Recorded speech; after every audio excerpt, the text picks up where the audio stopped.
Buenas tardes, continuaremos con la clase. Como les decía, vamos a acelerar.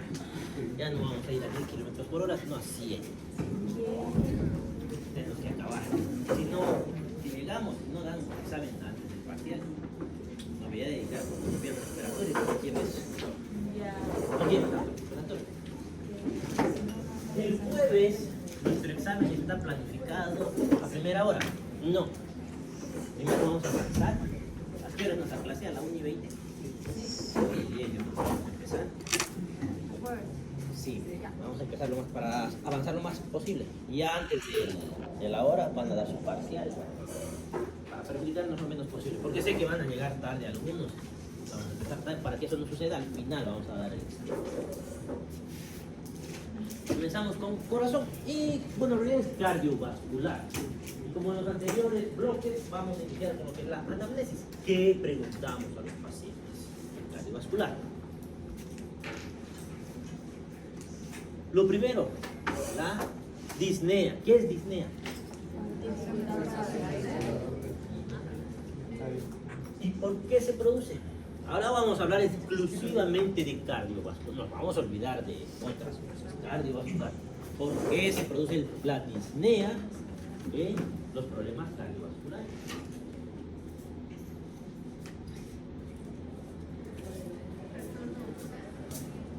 Ya, todo lo que les dije está bien. Más específicos.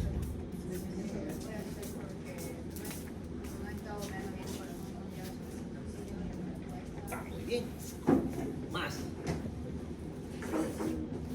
Por hipoxia puede ser. Hipoxia por una mala mecánica, como dice su compañera. ¿Qué más? ¿Qué es más frecuente? En las noches tienen más frecuentemente disnea. ¿Pero y por qué sucede esa disnea? Pero ¿y eso qué hace? Está bien, pero explique un poquito más. ¿Cómo más esa sobrecarga que ella dice?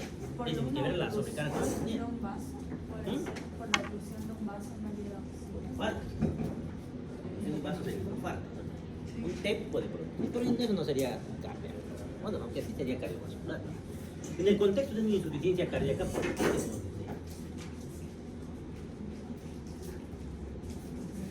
¿Se acuerdan las enfermedades intersticiales pulmonares? ¿Por qué había disnea en esas enfermedades? Se parece harto. El problema cardíaco se parece harto al problema intersticial. Solo que no está codificado. ¿Qué sucede en realidad? Tienen edema en miembros inferiores, ¿no es así? Una insuficiencia cardíaca, están con su edema.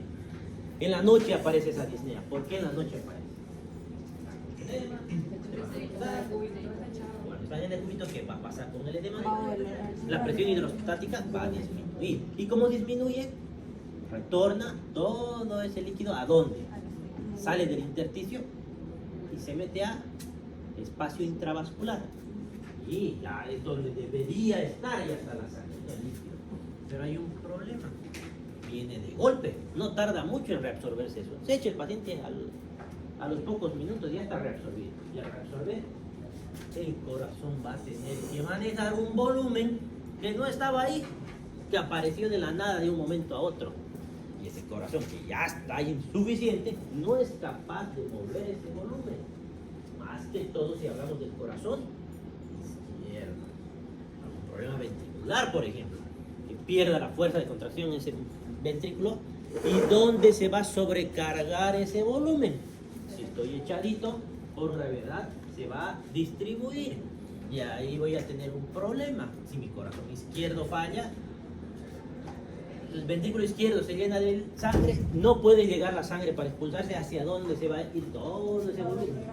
Hacia la aurícula. La aurícula es pequeñita y de la aurícula va a sobrecargar al pulmón. ¿Y qué significa sobrecargar al pulmón? ¿Y qué significa esa congestión? Está muy bien. Habrá un edema en el pulmón. Y ahí va a haber. ¿Y el edema dónde es exactamente? En el espacio intersticial Entre el pulmonar. alveolo y el. Eso, perfecto. Y como va a aumentar ese espacio intersticial, voy a entrar en hipoxia. Por eso es que en la noche me va a pasar. El problema es intersticial en el edema cardíaco. Pasamos a hablar del dolor. Disnea, algo que me olvidaba. Asegúrense de que su paciente tiene disnea. ¿Qué les va a decir el paciente? En nuestro medio han visto muy frecuentemente, no les dicen disnea, porque el paciente no sabe qué es disnea. ¿Qué molestias tiene y qué suelen decirles? No les duele falta, sería bueno que les digan que tienen falta de aire, pero no se los dicen. Tengo fatiga, dice. Asegúrense, porque por ahí sí tiene fatiga. Por ahí tiene fatiga. ¿Pero qué es fatiga? ¿Cuál es la diferencia entre disnea y fatiga? Disnea es sensación de falta de aire. ¿Fatiga? ¿Falta el aire? No. ¿Qué es fatiga en realidad? Un cansancio. ¿Cansancio después de qué? Adinamia. Astenia es cansancio sin ninguna actividad y está cansado en reposo. Fatiga entonces es después de haber pintado. Asegúrense de que a eso se refiere el paciente, porque generalmente se refieren a disnea, pero por ahí sí tiene fatiga y ustedes no, debe ser disnea. No asuman automáticamente que el paciente no sabe, pero pregúntenle cómo se van a asegurar, qué le van a decir al paciente, a qué se refiere con fatiga, qué siente exactamente. Ahora, muchas veces se van a encontrar que el paciente le va a responder fatiga, pues ¿a qué más va a hacer? ¿Cómo le duele? Me duele, oiga. Cuando les preguntan de luego, ¿cómo le duele? Le pincha, le aprieta. Me duele, le dicen, ¿no? No saben explicar. Van a tener esos problemas. No, si es que no los han entendido. Pero hay que intentar sacar la información. Pasamos al dolor. Aquí el dolor, estamos hablando del dolor torácico. Y el dolor más común ahí torácico es el que más nos va a preocupar cuál va a ser. ¿Y qué características especiales va a tener? Dolor opresivo, precordial, retroesternal, que se irradia. Vamos a verlo más adelante. ¿No? Palpitaciones, ¿qué sea? Sensación de latido. Lo vamos a dejar ahí porque más adelante vamos a desglosar. Síncope, ¿qué es? Pérdida de conciencia con posterior recuperación de la misma de todas sus funciones. O sea, se desmayan y despiertan como si nada hubiera pasado. Pueden mover sus manos, pueden hablar todo normal. ¿Ya? Edema, ya hemos mencionado cuando hablamos de disnea, pero aquí nos referimos al edema periférico. Cianosis, ¿qué era? ¿Y por qué era ese color? Disnea. La disnea tenemos dos tipos de disnea básicamente. Una es la disnea de esfuerzo y la otra de reposo. ¿Qué significa eso? Que algunos pacientes están disneicos sin hacer nada y otros después de haber hecho algún esfuerzo. El esfuerzo puede ser físico, pero también puede ser mental. El estrés es un esfuerzo mental que puede llevar a disnea. Y esa disnea de reposo se divide en dos, que es la continua y la paroxística. ¿Qué diferencia hay entre ambas? ¿Qué son paroxismos? Ahora, no confundan que en la noche aparece. No, está bien, esa es una variación. Hay la disnea paroxística nocturna, pero también hay la diurna. Paroxismo solamente es que aparece de forma súbita, nada más. No es obligatorio en la noche. Sí hay una variación en la noche, pero esa se llama disnea paroxística nocturna. Y además, paroxismo no estamos hablando solo de disnea, cualquier cosa que aparece de la nada. También hay dolores paroxísticos. Causas de disnea paroxística nocturna, y aquí es lo que estaban hablando. Es una sobrecarga de volumen en el corazón izquierdo. ¿Y por qué hay esa sobrecarga de volumen? Izquierdo. El derecho no suele tener disnea, a no ser que sea global. Evidentemente, generalmente es global, muy pocas veces va a elegir el derecho. Pero la falla es en el corazón izquierdo para que haya disnea. ¿Y qué vamos a tener en este caso? Sobrecarga abrupta de eyección. Significa que hay mucha eyección de golpe. Estamos hablando de las crisis hipertensivas, por ejemplo. Una emergencia hipertensiva. ¿Qué ha sucedido en esta hipertensión, esta crisis hipertensiva? De golpe subió la presión arterial. No estamos diciendo que mi presión esté en 130/90. No, estamos hablando de presiones, la presión a 210 de sistólica y 160 de diastólica. Esa es una crisis hipertensiva. Y acompañado de algunas otras cosas como la disnea. ¿Por qué? Si sube demasiado la presión, ¿por qué? Porque ha aumentado de golpe la resistencia vascular. Y si hay resistencia vascular, la sangre, esa resistencia se opone a que la sangre atraviese eso y por tanto sobrecarga al ventrículo izquierdo. Y si no puede pasar la sangre de forma adecuada, no estamos diciendo que se bloquea, porque si estuviera bloqueada estuviera muerta. Solamente que le está costando pasar a la sangre. Y ese va a sobrecargar la aurícula izquierda y eso va a sobrecargar atrás su circulación pulmonar. Falla ventricular significativa, por ejemplo, un infarto de miocardio. ¿Qué va a pasar? ¿Qué es un infarto de miocardio? Cuando muere el músculo. Muere el miocardio. Y si muere, ¿qué le va a pasar a ese miocardio? ¿Qué va a dejar de hacer? No va a latir bien. Ya no va a contraer. Y si no se contrae, ¿qué repercusión va a tener? No va a haber. Va a disminuir la fuerza del lugar donde se ha infartado. Por ejemplo, si el ventrículo izquierdo el que se infartó, ¿qué le va a pasar? Al perder la fuerza, no voy a poder cumplir la función que era expulsar la sangre. Y por tanto, va a sobrecargar hacia atrás. Taquiarritmia. ¿Qué tiene que ver una taquiarritmia con esto, con la disnea? ¿Qué es una taquiarritmia? Taqui. Corazón Arritmia cardíaca. Tengo una arritmia que hace que esté muy acelerado. Vamos a ver, hay varios tipos. Pero ¿y qué tiene que ver? Porque una taquiarritmia produciría disnea. ¿No será que la disnea produce taquiarritmia? La taquiarritmia puede provocar disnea. ¿Por qué? Esa disnea estamos hablando de sobrecarga. ¿Y por qué hay esa sobrecarga de sangre en el pulmón con una taquiarritmia? Si está más rápido, debería montar más rápido. ¿O qué pasó? ¿Por qué? Porque va tan rápido que la sangre que sale no es lo suficiente para conseguir la vida. Exacto, pero ¿por qué? Todo lo que dice está hipertrofia del ventrículo disminuye la cavidad. No, porque es una taquiarritmia. Estaba bien hace rato y de repente se aceleró mi corazón. ¿Qué pasó? Para que se expulse la sangre, primero que tiene que pasar, tiene que llenarse. Y para que se llene, ¿en qué momento se llena? Y si mi diástole es muy cortita, no le da el tiempo de llenar. Entonces, es como que estuviera latiendo sobre un corazón vacío. Cada 2 o 3 latidos recién logra llenarse el ventrículo y botar sangre. ¿Ya? Por eso es que hay que controlar el pulso y la frecuencia cardíaca en nuestro cuerpo, porque pueden ser diferentes. Y ahí tengo sobrecarga. En estas taquiarritmias, ese es el miedo. Más que todo cuando hablamos de taquiarritmias por encima de 150. Pero si yo juego fútbol y cuando juego fútbol tengo 180, pero están haciendo una actividad física, se está usando esa sangre. Aquí no se está usando, estoy en reposo y de golpe hago una sobrecarga. Es diferente tener 180 de frecuencia cuando estoy haciendo actividad física que cuando estoy en reposo, no estoy haciendo nada, no estoy usando esa sangre. Entonces le estoy quitando el espacio a esa sangre. Luego tenemos disminución de la reserva miocárdica, por ejemplo, en las insuficiencias cardíacas dilatadas, en las chagas, en los infartos. Y el lado diastólico ventricular izquierdo perturbado, por ejemplo, en una estenosis mitral. La estenosis mitral, ¿qué significa? Estenosis está achicada. Si esa válvula está más chiquita, ¿qué está pasando? Es menos sangre. La sangre no puede pasar de forma adecuada. ¿Hacia dónde? ¿Qué separa la mitral? Eso, entonces, si tengo eso y no puede pasar la sangre, obviamente voy a hacer sobrecarga de volumen en mi territorio pulmonar. Esto, y hemos llevado, ya deberían saber, hemos tomado examen, les ha ido bien en esa pregunta incluso. Aquí le hemos aumentado algo que no tenía. Era la NIHA, que es la New York Heart Association, que es del corazón. ¿Quién nos decía esa NIHA, esa escala de NIHA? Disnea grado 1, 2, 3, 4.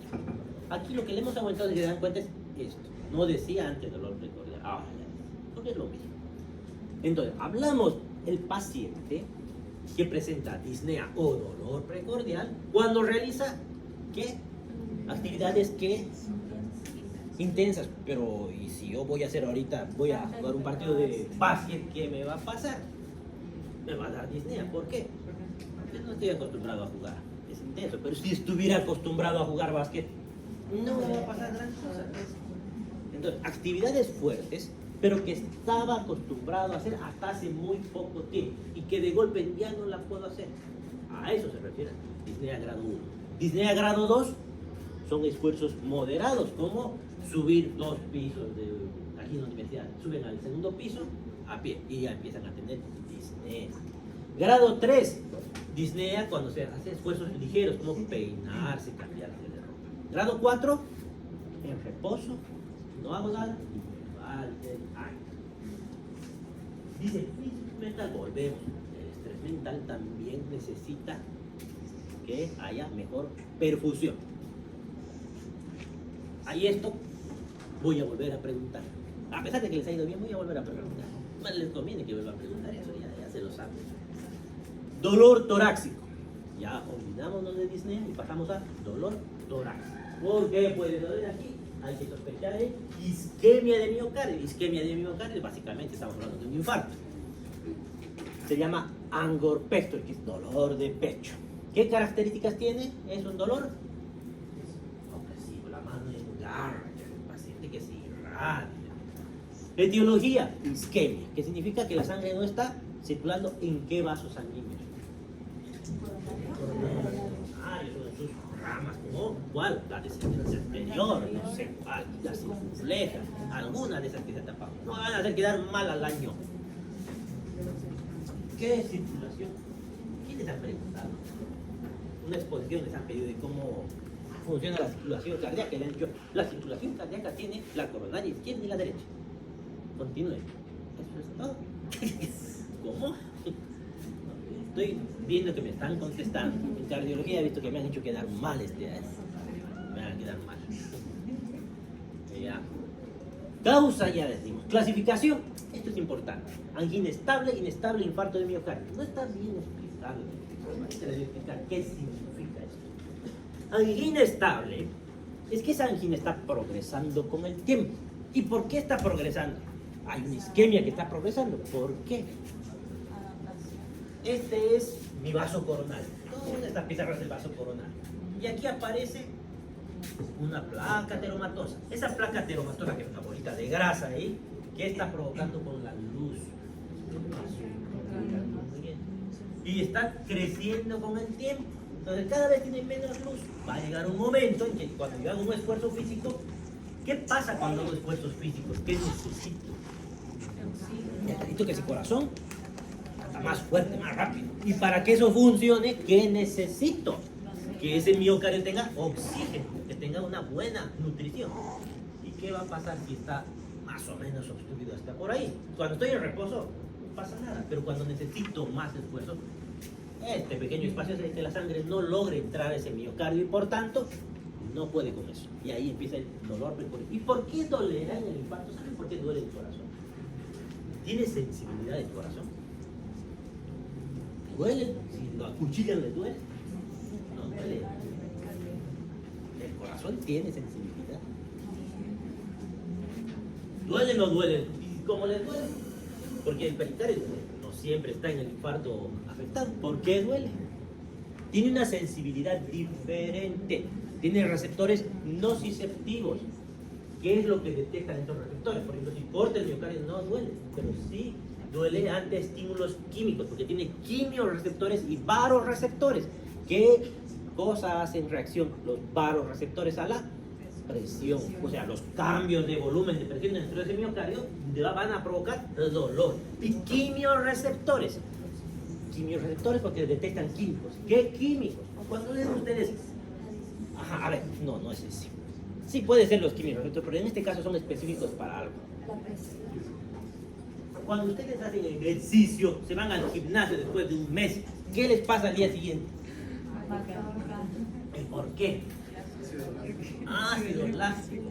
En el infarto de miocardio, ¿qué es lo que ha pasado en el infarto? Se ha tapado el vaso coronario. ¿Y eso qué ha provocado? Que haya isquemia. ¿Y la isquemia qué está provocando? Anaerobio. Y eso me va a traer ácido láctico. Y se libera ese ácido láctico y me va a provocar dolor, porque tengo quimiorreceptores. Va a haber acumulación de hidrogeniones que me va a provocar más receptores con dolor. Se van a liberar citoquinas, porque el tejido que está muriendo empieza a liberar citoquinas. Me va a doler más todavía. Por eso duele el miocardio, por si acaso. No es un dolor normal, es un dolor diferente por ese motivo. Ya, continuamos. ¿Y la angina inestable qué será? Me parece, pero hay una diferencia. Aquí está la placa aterosclerótica, pero en esta placa es inestable. Esta placa se rompió. Y si se rompió, ¿qué me va a pasar? Los trombos vienen a tapar.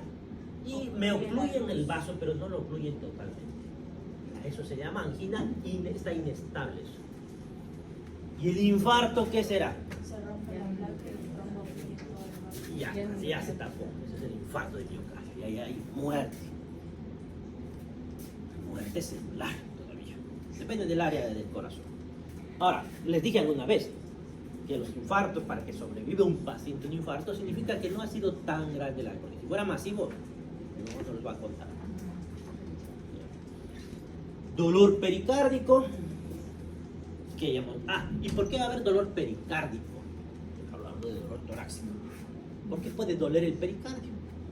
Porque el pericardio se inflama. ¿Qué hace que se inflame? ¿Qué puede pasar para que se inflame?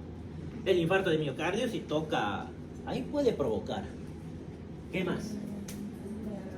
No, derrame. ¿De qué causa puede tener un derrame? Por el infarto. No por infarto, pero es muy poco probable que hagan derrame por infarto. ¿Qué es más probable que hagan derrame? ¿Infecciones de qué tipo? Virales, bacterianas. La tuberculosis, por ejemplo, produce derrame pericárdico. ¿Qué más? Enfermedades autoinmunes, serositis, por ejemplo, en el lupus hacen muchos derrames pericárdicos. Los pacientes con insuficiencia renal hacen derrames pericárdicos. Y cuando se está llenando, duele. Dolor aórtico. ¿Por qué dolería la aorta? Se separan sus paredes. Eso se llama aneurisma disecante de aorta. Solo si está disecando. Si el aneurisma está ahí y no está disecando, no tendría por qué doler. Pero si está disecando, ahí sí duele. Y el dolor es hacia atrás, por ejemplo, hacia la región lumbar. Depende de qué parte es, si es la ascendente, el callado, la descendente. Pero ¿qué es lo más largo? La aorta descendente. Precordialgias simples, algias cardíacas, dolores atípicos o inespecíficos, los vamos a ver más adelante. Afecciones del aparato cardiovascular pueden originar dolor por diversos mecanismos y casi en cualquier sector del organismo. No estamos hablando de corazón, ¿qué tiene que ver el resto del organismo? Porque no se olviden, es cardiovascular, incluye todos los vasos de la economía. Solo que nos vamos a centrar más lo que es corazón, pero vamos a mencionar algunas cosas. Dolor torácico, no vamos a redundar tanto, hemos dicho que es un dolor opresivo que se irradia al brazo izquierdo a través del borde cubital, puede irradiarse hacia la mandíbula. La iniciación, el inicio puede ser súbito, puede ser progresivo, depende de qué tanto es isquemia. Puede ser un dolor muy fuerte, un dolor más o menos, un dolor muy leve, hay variaciones. Puede aparecer con esfuerzos y emociones, es más frecuente que aparezca en esfuerzos. No se modifica con la postura, aunque se paren de cabeza va a seguir doliendo. Si se pone en una posición y deja de doler, probablemente no sea infarto, probablemente sea un derrame pericárdico, por ejemplo. Y no es tan largo, no se esperen que vaya con su dolor precordial opresivo durante 2 horas. 5 minutos dura. ¿Y en qué momento desaparece el dolor? Cuando dejan de hacer el esfuerzo que estaban haciendo, deja de doler. O cuando se toman nitratos. ¿Qué hace? Bajo hidratación, el nitrodisosorbide y demás. O el mononitrato disosorbide, esos son vasodilatadores. Y al vasodilatar, si esta luz estaba chiquitita, si se vasodilata, va a ampliar la luz y va a circular presionando. Si duele más de 30 minutos, ese infarto es muy grave. Probablemente fallezca. Le llamamos el espacio de Gallavardino, algo así dice en su libro. Algo de Gallavardino, el espacio, el umbral de Gallavardino, cuando duele más de media hora consecutiva. Características, intensidad, hemos dicho que puede ser variable. Localización precordial. Ojo, los diabéticos se infartan sin dolor precordial. ¿Por qué? Eso. Entonces, a los diabéticos hay que tener atención a algunas otras cosas. Por ejemplo, muchas veces les duele el abdomen, no les duele el pecho. Y ahorita vamos a ver otras cosas más que les pasa a los diabéticos. Aquí. Propagación, ya hemos dicho dónde. ¿Qué tipo de caracteres? Progresivo. Iniciación puede ser súbita, puede ser progresiva. Duración no suele durar tanto, son minutos. 3, 4, 5 minutos.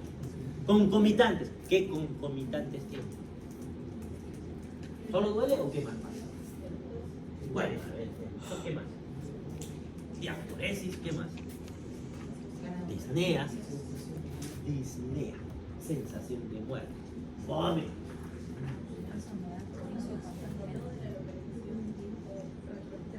Detrás del cerdo. Precordial. Precordial significa delante del corazón. Detrás del cerdo. Más o menos lo mismo. A ver, esternón. Delante del esternón, bien. Detrás del esternón, y está detrás del esternón, el corazón. Precordial, ¿qué significa? Que ¿dónde sienten ese dolor? Porque el corazón no se puede tocar en el espacio que está delante del corazón.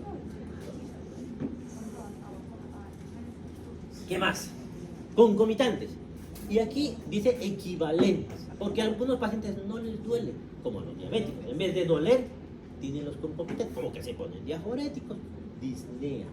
Muchas veces la disnea, diabético con disnea, hagan el electrocardiograma. Ahí es un infarto. Factores desencadenantes. ¿Qué desencadena? El esfuerzo. Factores de atenuación. O tomarse un vasodilatador. Causas. Esto no lo voy a leer, pueden leer en su casa. Vamos a resumir. Enfermedades de las arterias coronarias o ausencia de enfermedades coronarias. Pero si no tengo un problema en la coronaria, ¿por qué me infarto? Por ejemplo, aquí el espasmo. ¿Qué es un espasmo? El vaso sanguíneo, estoy con una crisis hipertensiva, como reflejo hago espasmo. Y el tiempo que hace el espasmo, la sangre no está circulando. Y eso puede provocar. Parecido, la angina de Prinzmetal viene por el espasmo. Vasculitis, todo tipo de patologías. Clasificación, según su forma de presentación, tiene lo más lógico es la angina de esfuerzo o de Everdeen. Mientras más esfuerzo haga, me va a doler más. Pero hay algo, la angina de cúbito o angina de Baques.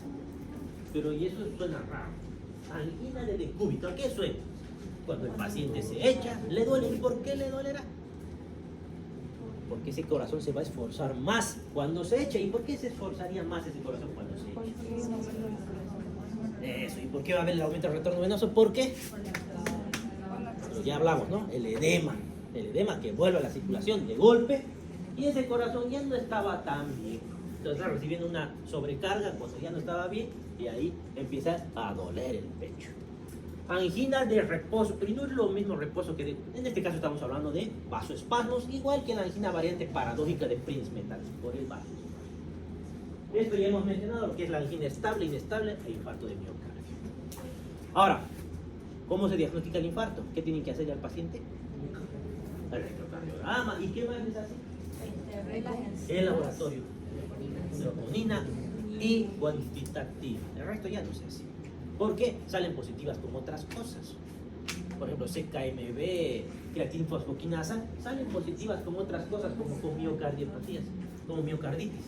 En cambio, la troponina ahí es más específica del infarto. Es más probable que salga en el infarto y no en otra cosa. Igual hay falsos positivos, pero es menos probable. ¿Qué más? Dolor pericárdico. Cambiamos de corazón, vámonos a pericardio. Ya lo hemos mencionado, además, ¿qué estábamos diciendo? Que es por derrame pericárdico. Las causas pueden ser infecciosas, puede ser inflamación, puede ser por el mismo infarto del miocardio. El dolor, pero aquí suele ser más urente, lancinante, gravativo, no es tan opresivo. Ahora, a veces duele opresivo, pero lo más probable es que sea urente o lancinante. ¿Qué era lancinante? Como que atraviese una punta de lanza, ¿no? A veces puede ser opresivo, lo cual origina una confusión con eso. El dolor se exagera, empieza a doler más cuando el paciente se mueve, cuando respira, la tos. ¿Por qué? Porque ese pericardio que está inflamado cada que estornudo, que toso, se frota. Se hace contacto con el pulmón, frota el pericardio que ya está inflamado y duele. En el infarto no tendría por qué haber diferencia con la tos. ¿Y por qué hay hipo? ¿El hipo por qué provoca ese dolor? ¿El hipo por qué es? Por el Una contracción del diafragma súbita. Su modificación con los cambios posicionales del paciente. Entonces, no, hay modificación de secretaria. Cuando se cambia de posición del paciente, cambia el dolor. Cosa que en el infarto no sucede. Dolor aórtico, en la disección de aorta, el dolor suele ser progresivo hacia atrás y hacia abajo en lugar del dolor. Eso nos hace diferenciar con el infarto. De todas maneras están obligados a hacer un electrocardiograma. Y así ven, le piden su placa de rayos X. En la placa de rayos X se ve ensanchada la aorta. Y ahí si tienen dudas piden una tomografía contrastada. Porque el contraste se mete donde está disecando. Y ahí se ve con más certeza. Precordalgias simples. Aquí empieza algo interesante. Algias cardíacas, dolores atípicos y tiene etiología funcional. ¿Qué es etiología funcional? Los dolores funcionales. todo está bien. Por ejemplo, si tengo un golpe y me rompe el brazo, está funcionando mal, por eso me duele. Algo que sea evidente que haga que las cosas funcionen mal, eso es un dolor aceptable, esperado, somático. Pero y en este caso funcional, ¿qué es? Que a pesar de que todo está funcionando normalmente, pero al paciente le duele. No sabemos por qué es, básicamente. Son referidos como puntadas o pinchazos. El paciente dice, me duele aquí, estoy infartado. Con su dedo apunta en su libro. En el momento que apunta con el dedo, lo más seguro es que eso no se infarta, es bien puntual. ¿Y por qué duele ahí? ¿Qué es lo más frecuente? Dolores musculares o, si no, hueso y cartílago. La osteocondritis, el Tietze, ¿se acuerdan? Que era la inflamación del segundo o tercer la izquierda, porque justo está ahí, va a asustar al paciente. Pero responde con él. ¿Y cómo van a diagnosticar? Con su dedo apretan. Si le duele cuando apretan, pues eso no es corazón. Ahora, no vayan a apretar tan fuerte que le rompan la costilla. Claro que va. Palpitaciones, que ya me han dicho lo que son las palpitaciones. ¿Por qué aparecen las palpitaciones? Hay múltiples causas por las que aparecen las palpitaciones, pero en general son las taquiarritmias las que hacen aparecer estas palpitaciones. ¿Qué voy a preguntar en la anamnesis? ¿Cuándo aparecieron las palpitaciones? ¿Con qué se asocian? ¿Qué tan frecuentemente aparecen? ¿Cómo desaparecen esas palpitaciones? ¿Ha hecho algo en especial el paciente para que aparezcan? Al examen físico tengo dos posibilidades. El paciente está con palpitaciones. ¿Por qué ha sido? Digamos que tenga una taquicardia supraventricular, está con 210 de frecuencia cardíaca, llega al hospital y justo cuando llega, hasta que le den su bicha, desaparece la taquicardia. Le hago el examen físico y no hay nada. Le pongo mi estetoscopio, pero si no hay nada, señor, ¿por qué viene a las 3 de la mañana? ¿Por qué me molestaba? ¿Qué ha sucedido? Así como aparece, desaparecen muchas de estas taquiarritmias. Entonces, tengo dos posibilidades. Que justo le haga el examen físico cuando esté en el episodio y escuche esa frecuencia, o que no haya nada porque ya desapareció la molestia. El paciente no los está molestando, realmente le dolía, le molestaba, tenía palpitaciones y se fue al hospital. A veces por el susto desaparecen. A veces los asustan tanto, ya vamos a hacerle cardiodesfibrilación. Traemos las palas, se las mostramos, del susto desaparece, normaliza. Sucede.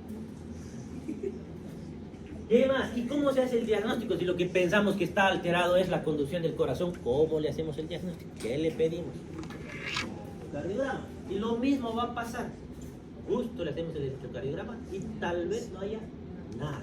Y si no hay nada en nuestro electrocardiograma, pero estoy sospechando que algo ha pasado, ¿qué le pido? ¿Ah? Otro médico. ¿Qué le pido?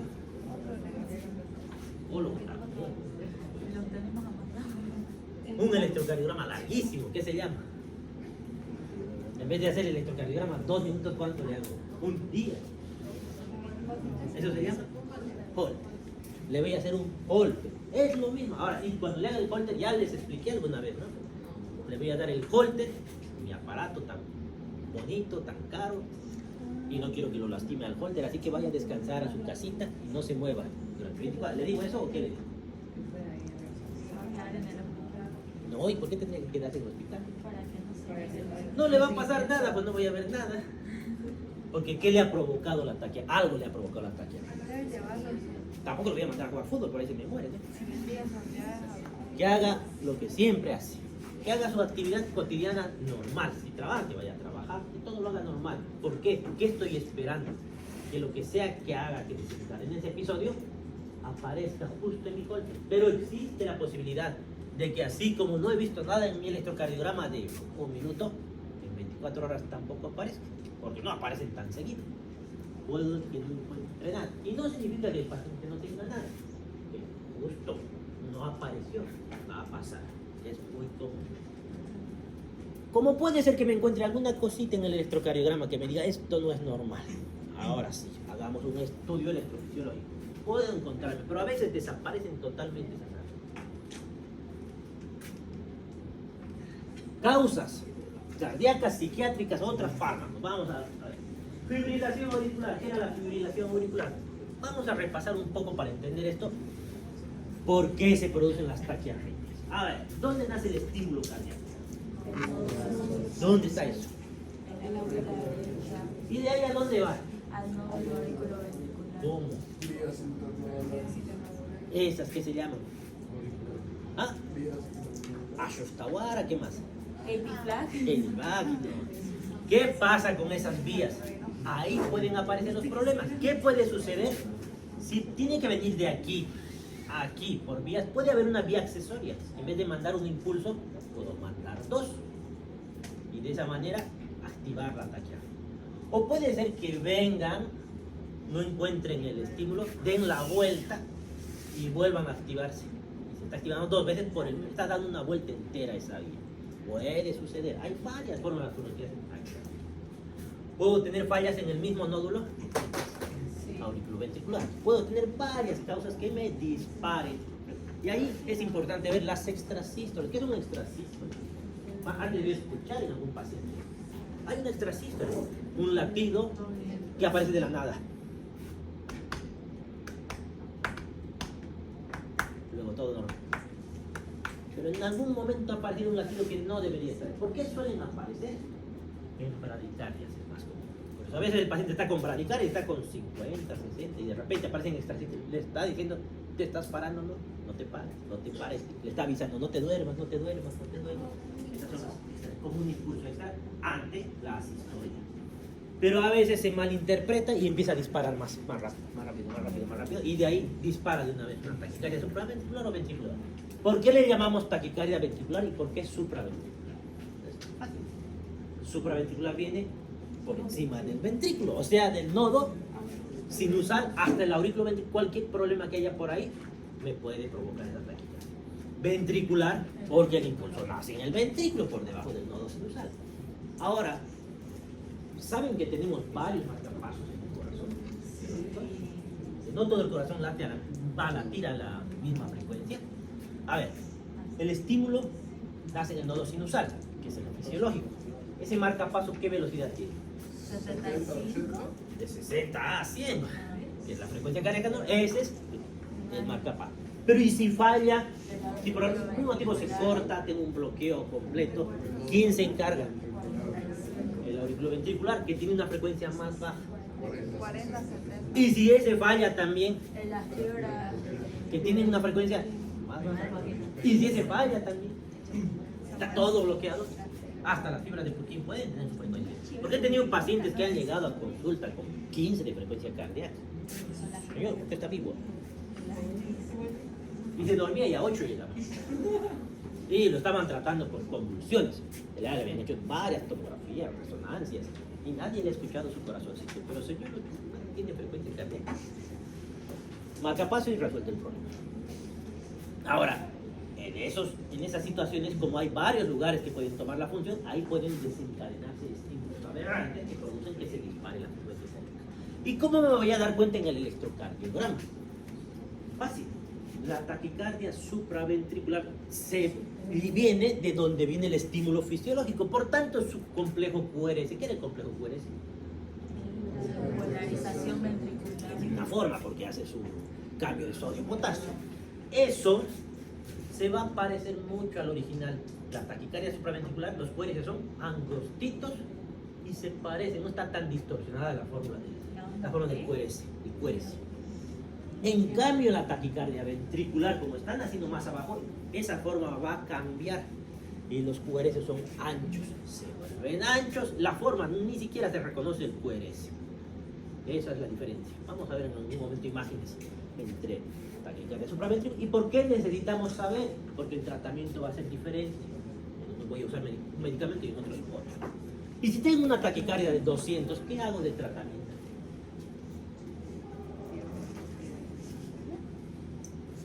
Tengo que hacer algo, si no, ¿qué le va a pasar a mi paciente? Morir. Antes de que se muera, ¿qué voy a hacer? Lo primero que voy a hacer cuando llegue el paciente a mi emergencia, porque esos son pacientes de emergencia, ¿qué le van a hacer? Activar el simpático. Y ya. Masaje carótido. De esa manera, lo primero, hasta que vayan alistando sus cosas, háganle masaje, por ahí funciona. Muchas veces. Ya si no funciona, ¿qué van a estar alistando? Porque él quiere alistando cosas. Le voy a medir la presión arterial. ¿Por qué?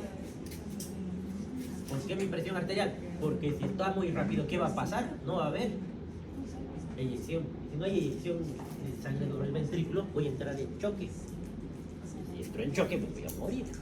Pero puede ser que todavía esté funcionando la mecánica. Puedo estar con 200 y todavía haber presión arterial. Si no tengo presión arterial, voy a tener que hacer una cardioversión eléctrica. ¿Significa qué? Churrasquito. Ya, van a hacer anticuchos. Si tengo buena presión, no necesito hacer anticucho. ¿Qué voy a hacer? Hago lo mismo, se hace lo mismo pero con químicos, como fármacos que sacudan ese corazón. Se llama cardioversión. Cardioversión puede ser química con medicamentos como amiodarona, por ejemplo, o eléctrica con corriente, con joules que van. Ahora, tienen que saber muy bien lo que hacen porque pueden matar al paciente si no saben manejar el equipo. Con un solo botón que se equivoquen no matan al paciente. Porque ese equipo se llama desfibrilador. Pero nosotros no queremos desfibrilar, porque se desfibrila cuando el paciente está en fibrilación ventricular. Pero si yo desfibrilo un paciente que no está en fibrilación ventricular, lo voy a mandar a fibrilación ventricular. Entonces, ¿qué es lo que tengo que hacer? Tengo que cardiovertir. ¿Y cuál es la diferencia de desfibrilación con cardioversión? El impulso, cuando ustedes hacen desfibrilación, golpea. Cuando es cardioversión, le ponen los electrodos y va a reconocer su complejo QRS y se va a sincronizar con la corriente. Eso va a hacer que solamente lo sacuda, no lo va a reiniciar. ¿Ya? Si lo hacen al revés, al paciente lo van a mandar a fibrilación ventricular. Y todo depende de un botón que ahí dice sincrónico, síncrono. Si apretan ese botón se va a prender ahí, va a decir sincrónico. Significa que están cardiovirtiendo. Si está apagado el botón, están desfibrilando. Por si acaso, no es agarrar nomás como sea eso. Causas, fibrilación auriculares, taquicardias supraventriculares, extraventriculares, ya hemos visto, todos los que produzcan arritmias. Pero no pueden ser solamente cardíacas, pueden ser trastornos de pánico, ansiedad, somatización, angustia, depresión. Pueden ser tirotoxicosis. ¿Qué es una tirotoxicosis? De golpe. Entonces, ¿qué hacen las hormonas tiroideas? Aceleran el metabolismo y son cronótropos positivos, lógicamente. Feocromocitoma, ¿se acuerdan de lo que era? Les he mencionado, pero no es algo que se vea muy comúnmente, por eso no es obligatorio que se acuerden de memoria, pero les he mencionado. Feocromocitoma son tumores de glándulas suprarrenales perdidos por abdomen. Por algún motivo hay un pedacito de suprarrenal por abdomen, son difíciles de encontrar. Y si son tumores de suprarrenales, ¿qué se producen las suprarrenales? Catecolaminas. ¿Quiénes son las catecolaminas? ¿Y para qué sirven? ¿Qué hacen esas? Están botando catecolaminas. ¿Para qué hacen? ¿Qué hacen las catecolaminas? Son ionótropos positivos, aumentan la fuerza de contracción. Son cronótropos positivos, aumentan la frecuencia de las palpitaciones. Además, son vasoconstrictores potentes, van a subir la presión. Entonces, ¿qué me espera un paciente con feocromocitoma? Un paciente hipertenso, que suele estar diaforético de tanto en tanto, siempre está ansioso, le duele la cabeza y tiene palpitaciones. No es tan común, pero si te lo pillan, ahí está. Cuadros febriles, anemia, embarazo. ¿Qué tiene que ver el embarazo con las palpitaciones?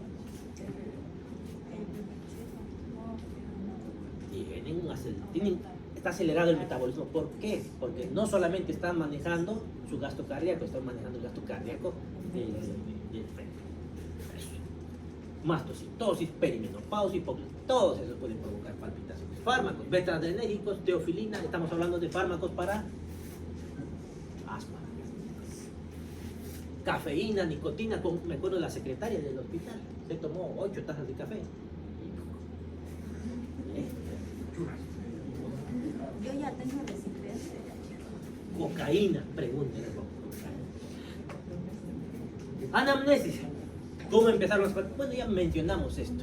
Se ha consumido drogas ilícitas, se ha consumido medicamentos para el asma, síntomas asociados, arritmias, angustia, temor, ansiedad, mareo, síncope. ¿Por qué síncope? Porque esa taquiarritmia puede provocar bajo gasto cerebral y desmayo. ¿Qué tan frecuente es? Oligosintomático.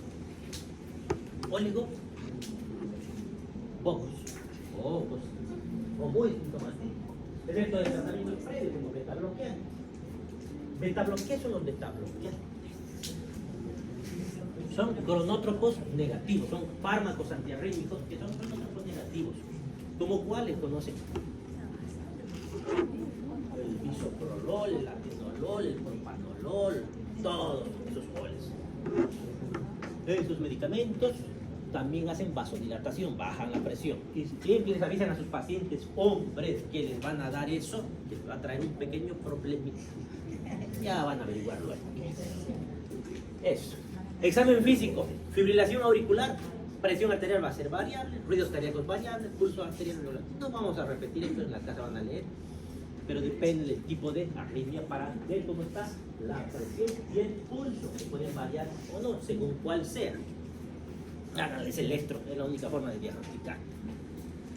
Examen durante el episodio, examen de pulso, el pulso venoso. El pulso venoso, ¿se ve el pulso venoso? Hay pulso venoso. No se ve, pero se... Hay pulso venoso. ¿Dónde vemos el pulso venoso? Donde se ve como late esa vena. Pero ¿y la vena late? Late. La yugular. Pero ¿y cómo diferencio? ¿Y no será más bien carotidio? ¿Cómo se queda? Yugular. ¿Qué pasa si tocan? Si tocan vena, no se siente colapso, no van a sentir nada. Pero si es arteria, van a sentir el pulso. El venoso solo se ve. Entonces se ve aumentado eso. Ahí puedo ver. Auscultación del segundo ruido desdoblado. Hemos escuchado N2 desdoblado con mis alumnos de práctica, ¿no? Han escuchado más. Estado emocional, síntomas depresivos o de pánico, ausencia de alteraciones cardiovasculares. Y si hago el examen fuera del episodio, buscaré si tienen alguna cardiopatía. Por ahí lo encuentro, por ahí. Pasamos al síncope, que ya me han dicho lo que es el síncope. Lipotimia. ¿Qué es lipotimia? ¿El síncope qué es? Lipotimia es casi pérdida. Cuando los pacientes creen que se van a desmayar. ¿Y cómo? ¿Por qué creen? Porque empiezan a marearse, vértigo, ven borroso, ven que todo se les oscurece, pero no se desmayan. Eso se llama lipotimia. Y algunos dicen en sus textos lo que dice presíncope. Si no llegan a perder el conocimiento es lipotimia. Si llegan a perder el conocimiento es la epidemiología es bastante variable. Fisiopatología, ¿por qué hay esto? Ahora les cuento que en el síncope hay un montón. ¿Han visto una tabla con un redondito? Un redondito bien, con un montón de cosas por ahí, como una ruleta rusa en su libro. Es que hay una montonera de causas. Pueden ser cardíacas, neurológicas, endocrinológicas, psiquiátricas, idiopáticas, una montonera de causas. Pero cuando hablamos de corazón, ¿por qué tenemos el síncope? Bajo débito cerebral. ¿Y por qué hay bajo débito cerebral? Bajo gasto cardíaco, porque ya hemos visto múltiples causas para eso. Clasificación cardíaco, no cardíaco o desconocido idiopático. Cardíaco puede ser mecánico o eléctrico. Mecánico significa que tengo alguna valvulopatía, mi corazón está muy grande, algo que hace que la mecánica funcione no de manera adecuada. Eléctrico, esas taquiarritmias. O bradiarritmias. Si tengo una frecuencia cardíaca de 12, evidentemente no tengo ningún problema mecánico, pero mi gasto cardíaco va a ser bajo porque mi frecuencia cardíaca es muy baja. ¿Qué más? No cardíaco mediada por reflejos, hipotensión ortostática, fármacos, psicógenos neurológicos, metabólicos y desconocidos. Manifestaciones clínicas. ¿Cuál va a ser la clínica? ¿Qué le va a pasar? ¿De qué se va a quejar el paciente? Estaba en clases y de repente vi todo negro. Ya no me acuerdo más. Ya desperté. Cardiogénico. Mecánicas, estenosis aórtica, miocardiopatía hipertrófica, infarto de miocardio. Eléctricas, ya las mencionamos, bradiarritmias, bloqueos auriculoventriculares de primer grado, segundo grado, bloqueos auriculoventriculares completos. No cardiogénico, reflejos vagovagales, situacional, tusígeno, miccional, defecatorio, debutorio, valsalva. No se olviden, cuando hacen valsalva hay cambio de presiones y puede bajar esa zona. Fármacos, psicógenos neurológicos, fármacos, estoy tomando algún cronótropo negativo, por ejemplo, como un beta bloqueante. Desconocido.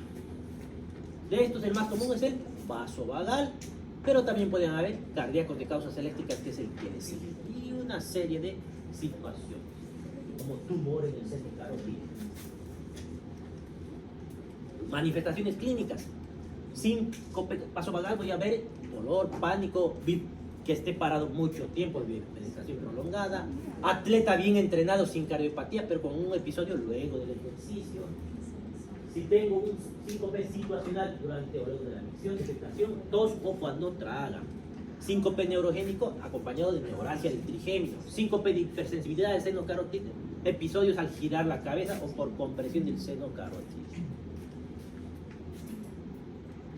Inconsciencia durante más de 5 minutos puede llegar a convulsiones, que he visto varios pacientes convulsionar por bajo de glucosa. Robo subclavio, los movimientos del brazo. Eso lo leo en la casa. Va. Pasamos a edema. ¿Edema qué era? Aquí estamos hablando de cardíaco, no estamos hablando de otra cosa. En cardíaco tengo estas dos situaciones: insuficiencia cardíaca congestiva, y el otro es insuficiencia venosa crónica, que son dos situaciones diferentes. Cuando hablamos de insuficiencia venosa, ¿a qué nos referimos?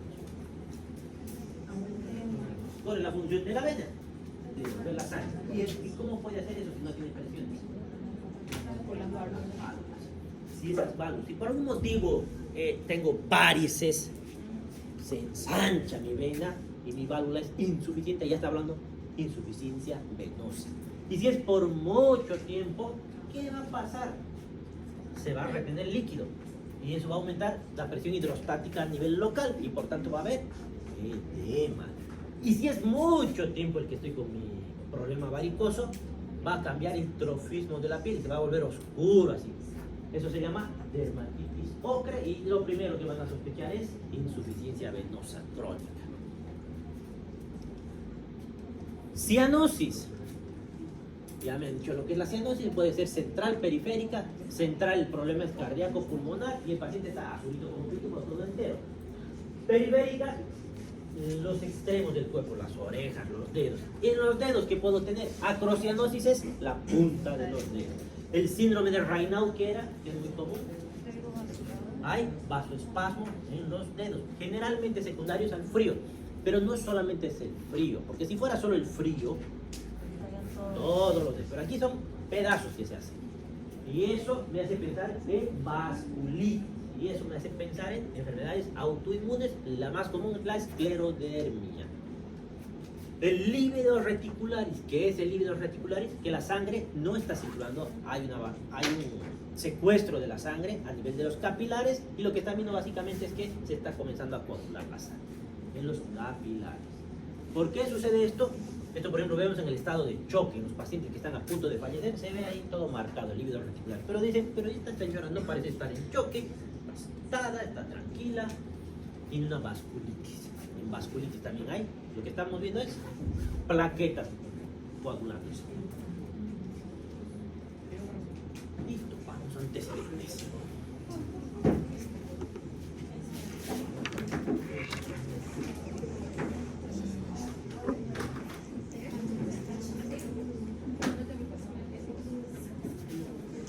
Antecedentes. Va a depender en los problemas del corazón de la edad del paciente. En niños, por ejemplo, pensaré en infartos de miocardio, pensaré que tienen placas ateromatosas. No, ¿en qué pensaré si tienen problemas cardíacos?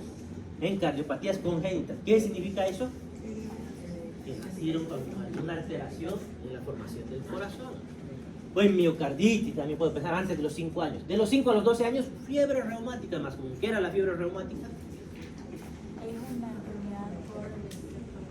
Eso, es una enfermedad infecciosa al principio que me produce, en realidad es la faringoamigdalitis urtácea.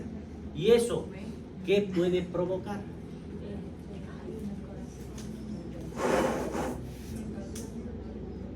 Cruzado. Tengo una reacción cruzada de anticuerpo. Eso, esa reacción cruzada hace que el cuerpo reconozca la bacteria y hay una molécula que se le parece mucho de las válvulas del miocardio y de las articulaciones. Entonces, no es la bacteria la que está haciendo daño, es el propio cuerpo como reacción cruzada. ¿Y cómo se ve esto? con, si dice fiebre reumática, es un paciente que tiene fiebre, y reumatismo, ¿qué era? Dolores de cabeza. Miocarditis, miocardiopatías, cardiopatías congénitas. De 12 a 25 años, más probable síndrome de pánico, neurosis cardíaca, valvulopatías aparecen ahí. De los 26 a los 40 años, valvulopatías más frecuentes o miocardiopatías. De los 41 a los 75 años ya cambia, aparece más frecuentemente la hipertensión, la cardiopatía isquémica por aterosclerosis. Más de 75 años, aterosclerosis generalizada, estenosis aórtica senil puede aparecer. En mujeres es más común el conducto arterioso persistente o la comunicación interauricular. En varones es más frecuente la estenosis aórtica, la estenosis pulmonar, la coartación sísmica de la aorta. Estado civil, las mujeres en etapa fértil, ¿qué les puede pasar? Si están embarazadas, descompensan cardiopatías existentes que no mostraban ningún signo y síntoma. ¿Qué pasa en el embarazo?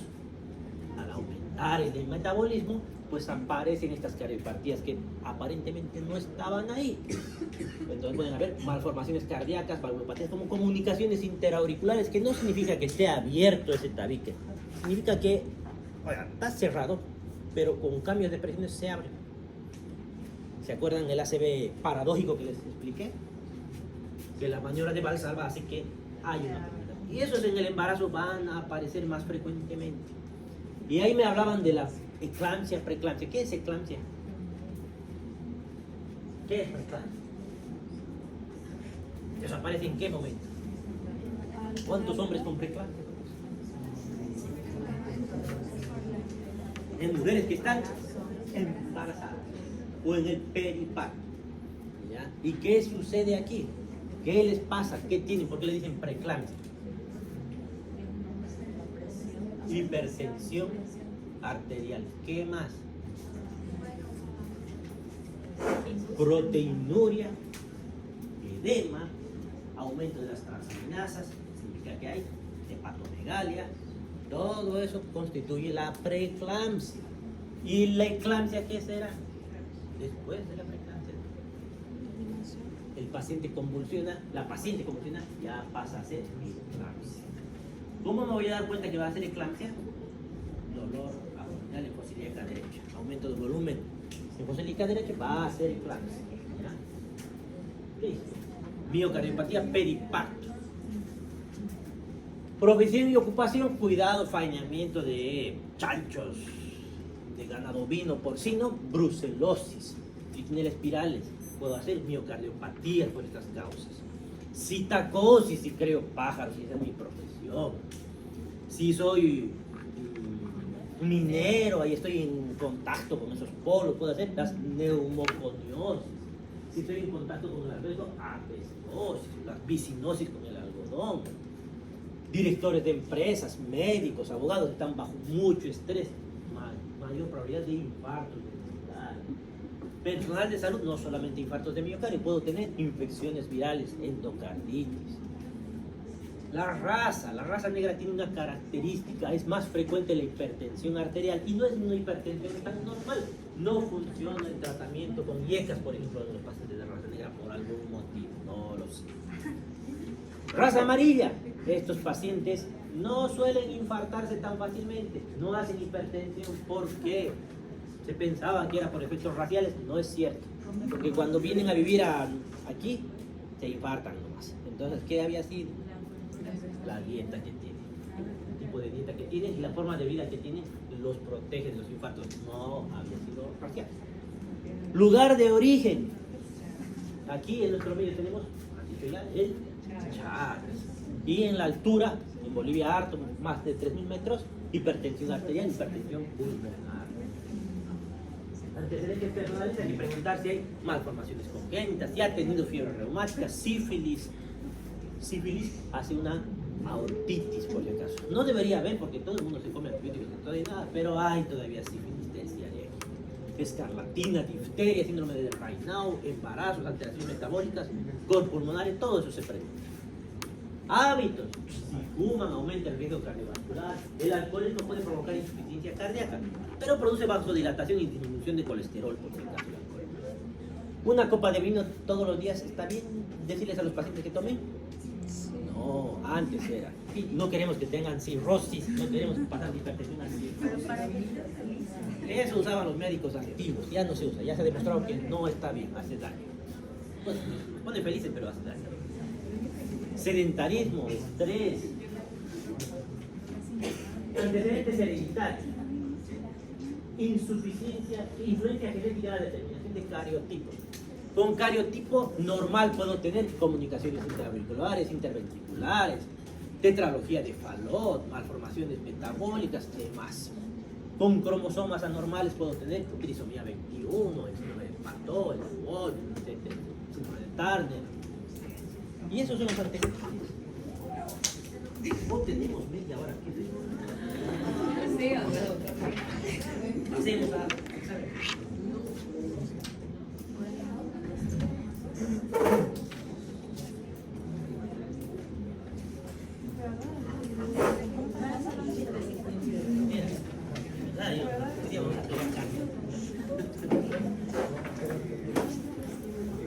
Prendemos como para allá un pedacito.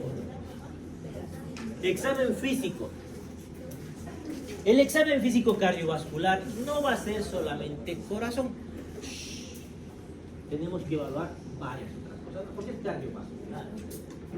Tenemos el examen físico general, el pulso arterial, la presión arterial, que espero que ya todos sepan medir la presión arterial, la presión y el pulso venoso, y el examen del tórax como tal, donde hacemos la inspección, palpación, perfusión y auscultación.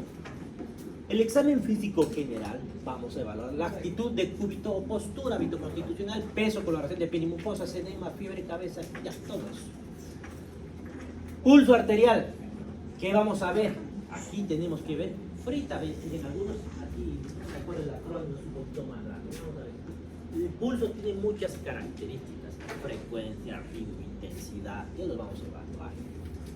La frecuencia, ¿se acuerdan cuando el pulso aumentaba, su frecuencia se llamaba?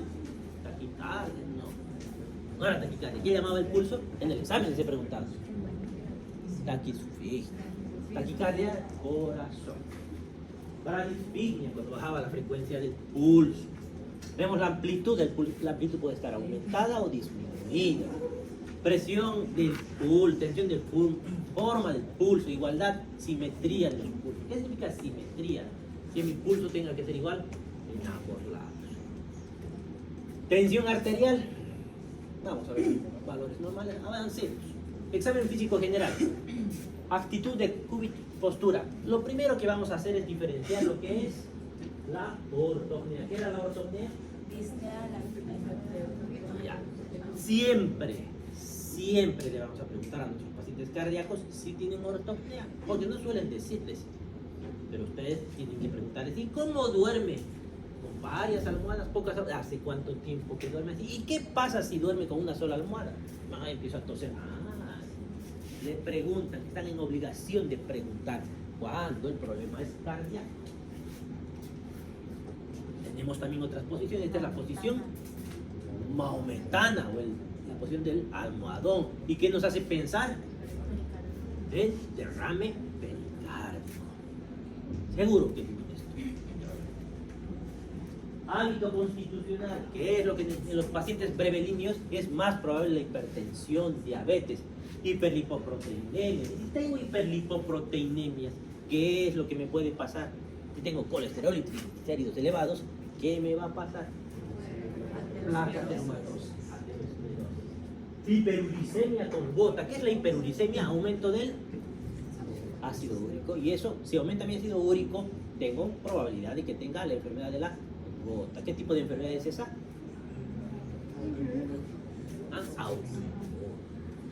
Vamos a ver más adelante. Accidentes cerebrovasculares más común, coronariopatía, aterosclerosis generalizada. El síndrome de Pickwick, ¿se acuerdan qué era? Obesidad, que en la noche ¿qué les pasaba a esos pacientes con Pickwick? Hacían periodos de apnea, que hacían que nunca descansen, nunca llegaban al sueño REM, estaban de sueño todo el día. Coloración de la piel. Anemia, ¿qué tiene que ver la anemia con el corazón? Si tengo anemia, ¿qué va a pasar con ese corazón? ¿Anemia qué es? Disminución de hemoglobina. Hemoglobina. Entonces, ¿qué es lo que no estoy pudiendo distribuir? Y si no tengo oxígeno para distribuir, ¿qué hago como corazón? Tengo que compensar con aumento de la frecuencia cardíaca, tengo que tener taquicardia. Y si tengo una insuficiencia cardíaca, voy a entrar en falla, ventricular. Va a descompensar ¿y qué le va a pasar al paciente que entre en falla ventricular? Va a empezar a tener ortopnea, edemas. Este es cianosis, ya sabemos por qué. Lo mismo, parecido, el corazón va a tener que trabajar más. Ictericia, ¿qué tiene que ver la ictericia con el corazón? ¿Por qué aparece ictericia?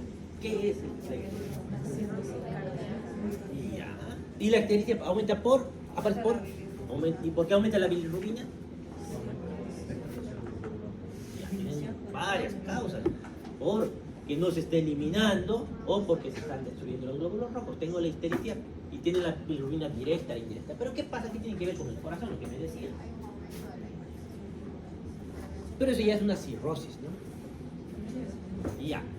El corazón que funciona mal.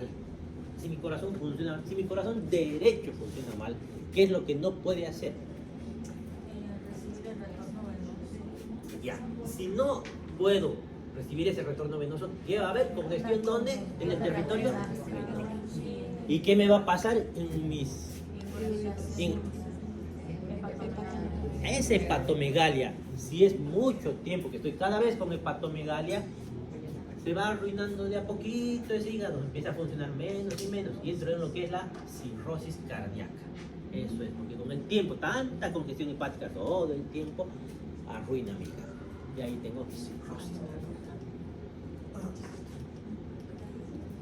Edemas. Siempre hay que ver el edema. ¿Cómo se clasificaba el edema? ¿Qué era grado 1, 2, 3, 4? ¿Grado 1 hasta dónde era? Tobillo. ¿Grado 2? Rodilla. Ah. ¿Grado 3? ¿Grado 4? ¿Gana exacta? Todo el cuerpo. Una cruz. Se está cayendo. Ah, se van a acordar para el examen. Las cruces. Fiebre. ¿Qué tiene que ver la fiebre con el corazón? Fiebre de más de 15 días, hay que sospechar que haya una endocarditis. ¿Qué es una endocarditis infecciosa? Infección de mis válvulas cardíacas. ¿Qué problema me va a traer esto a la larga? Puede ser una insuficiencia de las válvulas que van a hacer. Porque se van a destrozar. Y si se destrozan, van a quedar insuficientes. Febrícula, hay que pensar en ixoma de miocardio.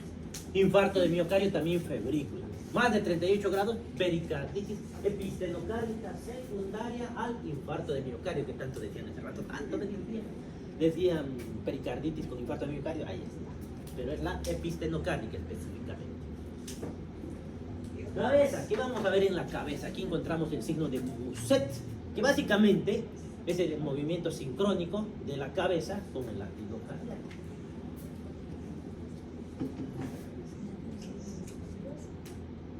Esto está amplificado. Lo siento, que no es real.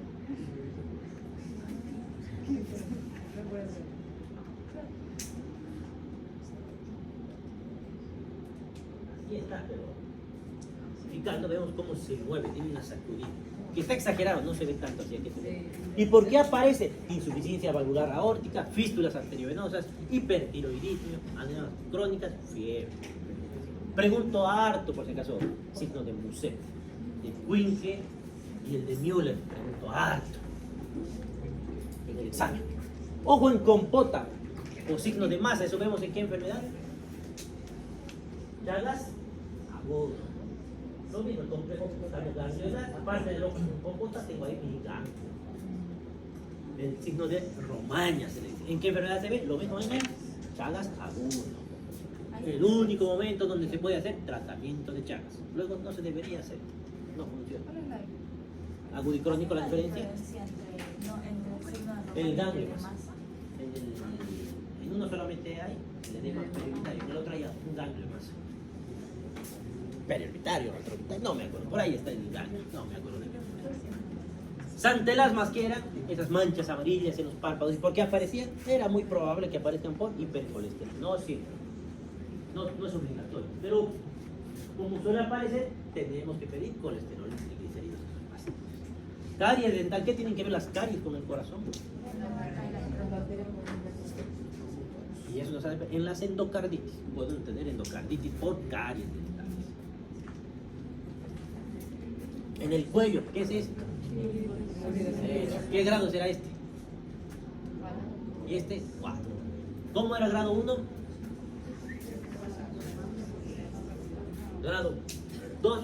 Grado 1 es pasando la clase. Grado 2, esternocleidomastoideo, abajo. Grado 3, esternocleidomastoideo, arriba. Grado 4, en el ángulo.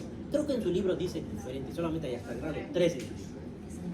Pero es así, le van a preguntar. Pulso arterial. ¿Dónde buscan el pulso arterial? Donde sea que encuentren una arteria y haya una zona rígida. Ahí tienen radial, humeral, carotidio, todo. Y siempre hay que ver simetría, comparan un lado con el otro. E incluso tienen que ver, comparar. ¿Qué pasa si tengo mi pulso radial fuerte y el femoral muy suavito? ¿Qué estoy sospechando? Que no llega suficiente ¿Pero y por qué? por una obstrucción Eso, ¿de quién? de Aquí está normal y aquí no. la aorta. Hay una estenosis aórtica probablemente. La técnica. Eso era afriatitis. Ahorita no. ¿Qué vamos a encontrar aquí? La técnica del pulso. Anatomía de la arteria. Que le vamos a dar qué forma tiene la arteria. Porque puede encontrarme como rosario y con bolitas esa arteria. O puede estar normal. La frecuencia del pulso. La regularidad. ¿A qué se refiere la regularidad? Ahí está su pulso. ¿Irregular sería? ¿Regular o irregular? Amplitud. ¿A qué se refiere la amplitud? Que tanto se levanta ese pulso, se siente con el dedo, que tanto empuja esa arteria con el dedo. Tensión, que tanta fuerza hace sobre esa pared. Igualdad, que esté igual un lado y el otro. Forma, aunque suene raro, tiene forma el pulso. Cuando ustedes tocan, sienten que levanta así, pero puede tener forma, tiene forma en tienda de campaña, en iglesia, tienen forma el pulso, por si acaso, dependiendo de la patología que yo tenga. Pero si yo solo siento que golpea, si le prestan atención, tiene una forma de golpeo. Simetría ya hemos dicho. Anatomía de la arteria. Esclerosis arterial, hipertonía de la arteria diastólica, ateromas calcificados, se sienten ahí como bolitas, se pueden sentir los ateromas, solo que los periféricos no son tan comunes. Frecuencia, ya hemos dicho, déficit de pulso extracítoles precoces, diástoles cortas con fibrilación auricular de alta respuesta ventricular de infarto, por si acaso.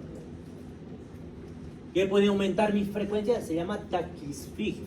Puede ser infusiones como café, té, pueden aumentar la frecuencia cardíaca, el cigarrillo, algunos fármacos, la fiebre, simpaticotonía, el ejercicio, el hipertiroidismo, miocarditis, taquiarritmias paroxísticas, todo eso me puede provocar taquisfigia. La frecuencia es bradisfigia, que puede ser producida por vagotonía. Los deportistas de élite suelen tener frecuencias bajas, hipotiroidismo, síndrome de hipertensión endocraneana.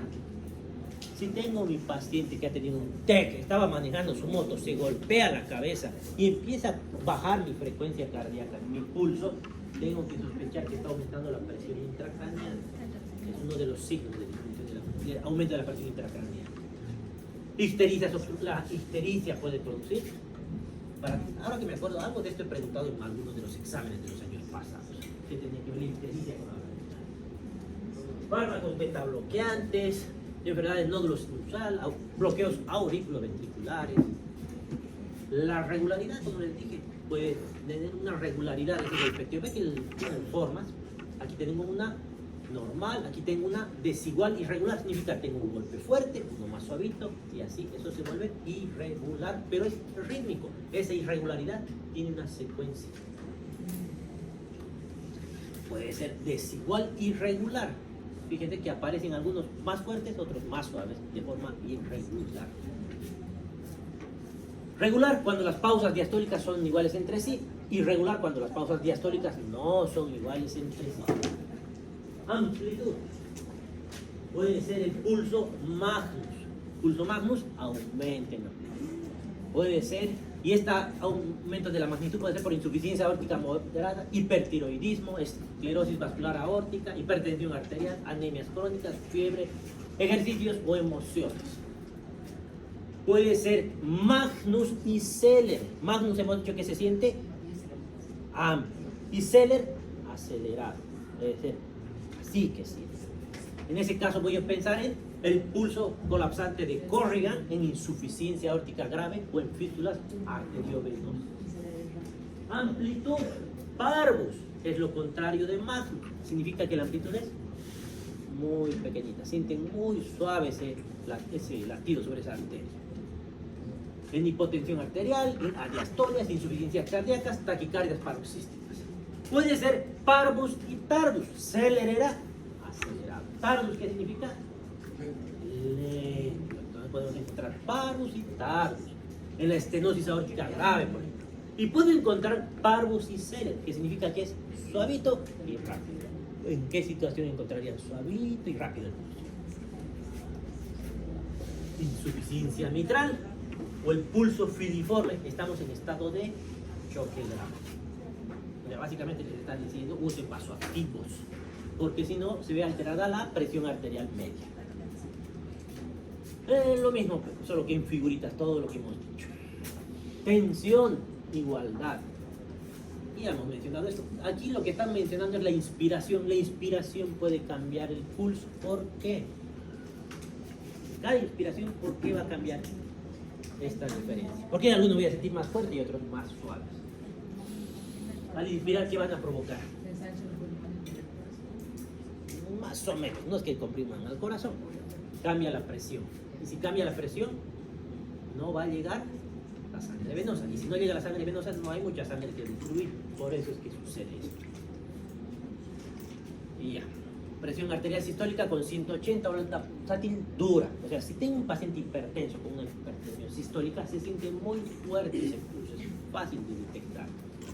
Presión sistólica de menos de 90 va a ser una onda muy blanda. Por eso cuando veo a mis pacientes y les hago medir la presión a los internos, y no confío en los internos, porque se nota en su cara cuando no saben medir la presión. ¿Cuánto está la presión?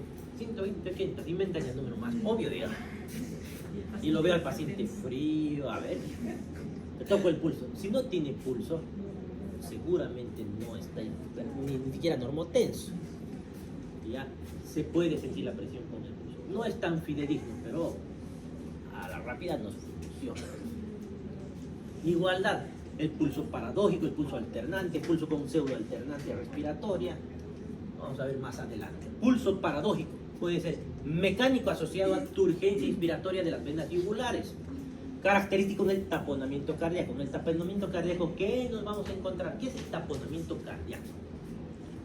Cuando el pericardio tiene mucho contenido, ya sea líquido o por ahí. Nadie lo cree, pero el corazón no puede llenarse. Se llena, hay un derrame pericardio importante, que puede ser puede ser sangre incluso ese líquido. Y ese líquido dentro del pericardio, si se llena mucho, ¿qué va a provocar? Algo va a provocar mecánicamente. No le quita el espacio a ese corazón, ¿para qué? Bien. Y por tanto, ¿qué va a pasar atrás? Si no se puede llenar el corazón, la sangre no va a llegar. Entonces, ¿qué va a pasar? Va a haber congestión. Entonces, si hay congestión, ¿qué me voy a encontrar? Y al examen físico del corazón como tal, cuando le ponga mi estetoscopio, ¿qué voy a escuchar? ¿Ah?